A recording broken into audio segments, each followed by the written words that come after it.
Hello, everyone. Welcome to Backyard Musings, broadcasting live from Apple Valley. I'm Steve. And I'm Scott. Thanks for joining us today. We have kind of a continuation of a segment we did a couple weeks ago. Russian military personnel are occupying Air Base 101 in Niger that is hosting U.S. troops, both together. Right. A senior U.S. defense official told Reuters. A move that follows a decision by Niger's junta to expel U.S. forces. So remember when we did that segment a couple weeks ago where we said that embassies were falling? I think we named 4 embassies that were lost under Biden's watch. And now it's an entire nation kicking us out. I mean, what's the deal?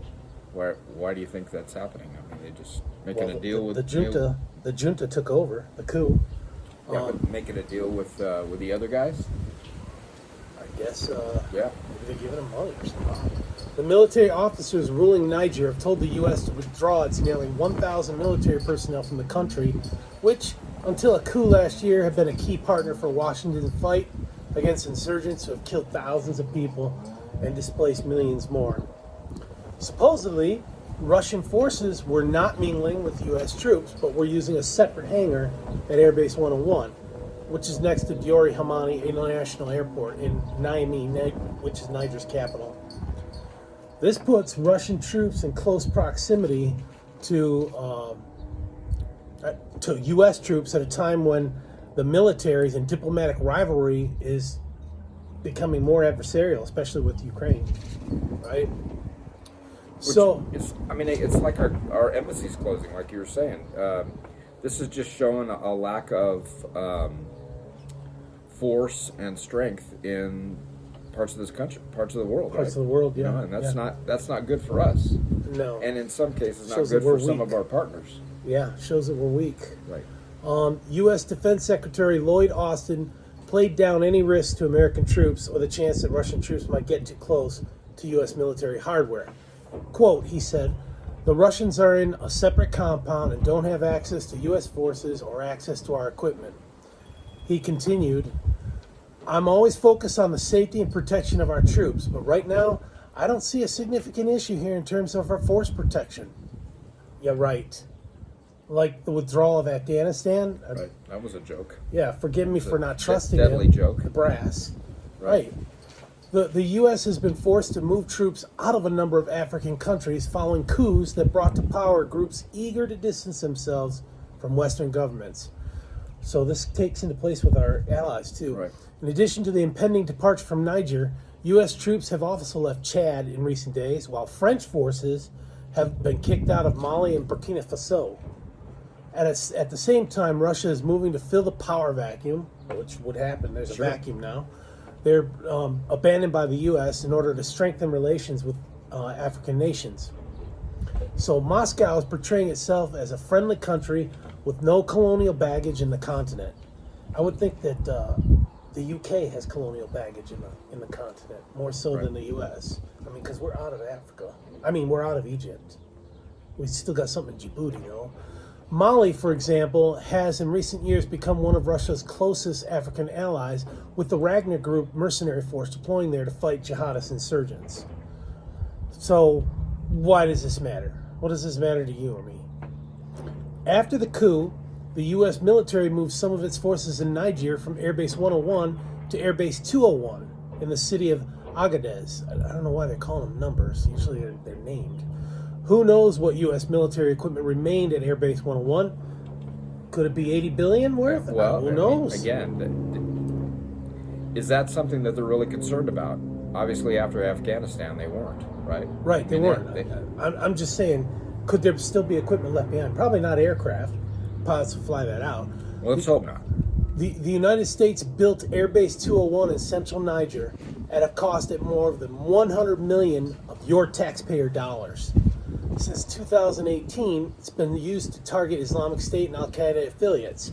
So now, the U.S., a 2-star general has been dispatched to Niger to try and arrange a professional, responsible withdrawal. Does this kind of sound like the Jedi going to the planet Naboo to seek a Trade Federation dispute resolution? You had to throw Star Wars in there, didn't you?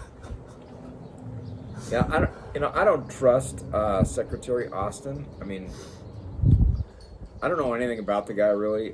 His background, what his history is. DEI and woke. Yeah, exactly. And do we want somebody like that really running our military from the Pentagon like that? I don't know. I mean, I'm not a military guy, but I have a lot of respect, and I'm grateful for a strong military in our country, but it won't stay strong forever if we got guys like that continuing to run it, right? I mean, they're just going to tear it down. Elections have consequences. Yes, they do. He was appointed by Biden. Yep. While no decisions have been made on the Niger, an official said the plan was for them to return to U.S. Africa Command's home bases, the 1,000 servicemen that's located in Germany. Africa Command's home bases in Germany. Now, check this out. This is really interesting. According to a whistleblower, this is a story I more believe than what our government's pumping out. A senior Air Force member, okay, that's a colonel or above. Americans are in limbo, unable to do their jobs or go home, while State Department seeks to extend a military presence in Niger. Niger wants them out. Okay, so why are we dispatching the Jedi? Yeah, exactly. Why? Yeah. The report sent to Congress, reported by Washington Post, accuses top officials at the U.S. Embassy of intentionally suppressing intelligence reports. Oh, when has that ever happened? They did that against Trump. As they seek to maintain the, quote, this is the whistleblower's word, a facade of a great country-to-country relationship. Now, does that sound like the Biden-Harris idiocracy? Nothing to see here. Everything's great. Right. Biden is probably clueless about what's going on in Niger. Probably. Who's in charge? Not Biden. Is Jill the chief of staff? The Democratic National Committee? Who the heck knows? I don't know. But after Lloyd Austin's antics in the last 6 to 8 months, a year or so, he's a rogue guy, I think. He just kind of goes off and does what he wants to do, right? Yeah, I'm going to go have prostate cancer. I'm not going to tell anybody. Yeah, exactly. I'm going to be gone, just nuts. Secretary of Defense. Yeah. Oh, my gosh. So this is a foreign policy disaster. Now, check this out. During a House of Representatives Armed Services Committee meeting on April 16th, this is like 2 weeks ago, Matt Gaetz, he's a Republican from Florida, questioned Secretary of the Army Christine Wormuth and General Randy George about Russia holding 1,000 soldiers hostage at Air Base 101 and leveraging them for the keys to Air Base 201. Now that's believable. Oh, that puts a swing on things. That's believable. Yeah. Yeah. Instead of, we're trying to extend, and they're probably trying to extend to get some leverage to get everybody out of there. And leave our stuff. Why are we not hearing about this? I don't know. How come the media's not covering it? This was from the committee report. What equipment is on Air Base 201? We know it costs $100 million of your dollars.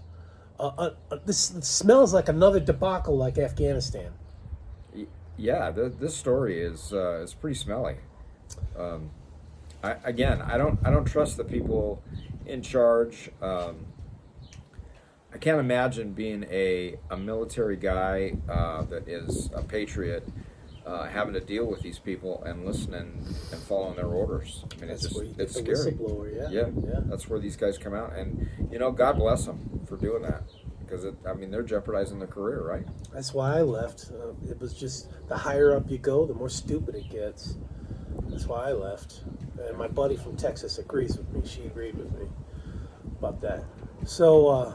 This is crazy. I mean, when I was putting this piece together, I was thinking, Bob Gates hit it right on the head. That Biden has been on the wrong side of foreign policy decisions for the last 40 years.